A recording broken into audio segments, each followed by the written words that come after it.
Oh ja, en er wie nog een pakketje binnen van Ilda. Iets wat ze al heel graag wil, maar nou, wat online overal uitverkocht weer. Ik ga het voelen op Vinted.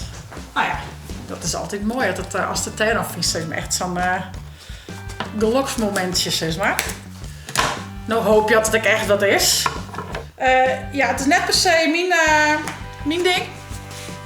Wel echt Jelke zijn ding. Maar ik gun het Ilda van harte. Jelke hier is echt in het grut. Ja, je moet denken, nou weet god dit over, wat is dit?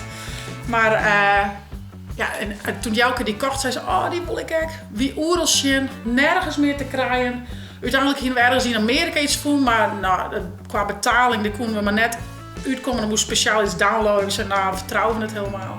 En nou vond ik hem dus op Vinted. En nou denk je, wat is het? Een Feyenoord pakje. Mijn roze, want dat vonden ze natuurlijk zo mooi.